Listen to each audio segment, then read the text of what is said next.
شاہی قلعہ محمود غزنوی کے حملے سے بھی پہلے موجود تھا۔ راجہ جے پال جو لاہور کا حکمران تھا، اس نے اپنے دفاع کے لیے یہاں ایک قلعہ تعمیر کروایا۔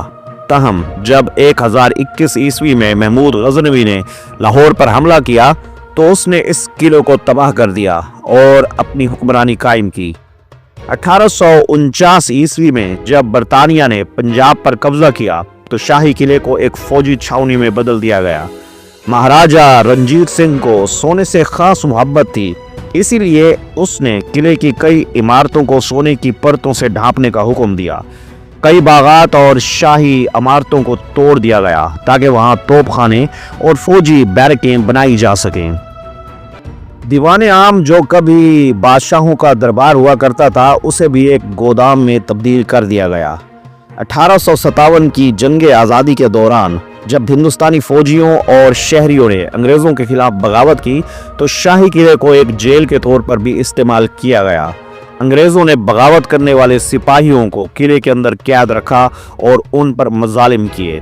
یہ قلعہ وہ مقام ہے جہاں کبھی بادشاہوں کے قدموں کی چاپ گونجتی تھی اور آج لاکھوں سیاح انہی راہداریوں میں گھومتے ہیں۔ بونڈرز نیور سین کے معزز سامعین اکرام، السلام علیکم۔ شاہی قلعہ لاہور، جسے قلعہ لاہور بھی کہا جاتا ہے، برصغیر کے تاریخی ورثے میں ایک منفرد مقام رکھتا ہے۔ یہ قلعہ صدیوں سے تخت و تاج کی سیاست، جنگوں، فن تعمیر اور تہذیبی ترقی کا گواہ رہا ہے۔ اس قلعے کو مختلف ادوار میں وسعت دی گئی، اس کی تزئین و آرائش کی گئی اور اسے ایک دفاعی قلعے سے زیادہ ایک شاہی محل میں تبدیل کیا گیا۔ لاہور کا یہ شاہکار قلعہ مختلف حکمرانوں کے ادوار میں کئی نشیب و فراز دیکھ چکا ہے، لیکن آج بھی اس کی عظمت اور وقار قائم ہے۔ معزز سامعین اکرام، شاہی قلعہ لاہور کا سب سے شاندار اور ترقی یافتہ دور مغلیہ سلطنت کا تھا۔ 1526 عیسوی میں جب ظہیر الدین بابر نے ہندوستان میں مغل سلطنت کی بنیاد رکھی تو لاہور کی اہمیت میں بے حد اضافہ ہوا۔ تاہم بابر اور اس کے جانشین ہمایوں کے ادوار میں لاہور کو وہ توجہ نہ مل سکی جو بعد میں اکبر کے عہد میں ملی۔ اکبر نے جب ہندوستان میں اپنا اقتدار مضبوط کیا تو اس نے لاہور کو ایک مرکزی شہر کے طور پر منتخب کیا اور 1566 عیسوی میں شاہی قلعے کی تعمیر نو کا آغاز کیا گیا۔ بادشاہ اکبر کے دور میں لاہور سلطنت مغلیہ کے اہم ترین شہروں میں شامل تھا۔ 1566 میں اس نے لاہور میں ایک نئے قلعے کی تعمیر کا حکم دیا جو موجودہ شاہی قلعے کی بنیاد بنا۔ بادشاہ اکبر نے اس قلعے کو مضبوط دفاعی قلعے کے طور پر تعمیر کروایا اور اس کی دیواریں سرخ اینٹوں سے بنوائیں۔ شہنشاہ اکبر نے شاہی قلعے کی تعمیر میں خاص طور پر دفاعی حکمت عملی کو مد نظر رکھا۔ اس نے قلعے کو موٹی دیواروں اور بلند برجوں سے مضبوط کیا تاکہ کسی بھی ممکنہ حملے سے محفوظ رکھا جا سکے۔ اس کے علاوہ قلعے کے اندر پانی کی نکاسی اور ذخیرہ کرنے کا ایک بہترین نظام بھی بنایا گیا۔ بادشاہ اکبر کی حکومت کے دوران شاہی قلعے کی تعمیر میں ہندو، ایرانی اور اسلامی فن تعمیر کا امتزاج نظر آتا ہے۔ اس دور میں تعمیر ہونے والے دروازوں، محلات اور باغات میں ہندوستانی اور وسطی ایشیائی طرز تعمیر کی جھلک صاف دکھائی دیتی ہے۔ بادشاہ اکبر کے دور میں قلعے کے اندر ایک عظیم الشان دربار بھی قائم کیا گیا جہاں بادشاہ روزانہ امور سلطنت سر انجام دیتا تھا۔ یہاں پر دیوان عام اور دیوان خاص جیسے مقامات تعمیر کیے گئے جہاں عام عوام اور خاص درباریوں کے لیے الگ الگ نشستوں کا انتظام ہوا کرتا تھا۔ بادشاہ جہانگیر نے اپنے والد اکبر کی تعمیر کردہ بنیادوں کو مزید وسعت دی اور قلعے کو مزید خوبصورت بنایا۔ اس نے قلعے کے اندر کئی شاندار باغات، فوارے اور محلات تعمیر کروائے۔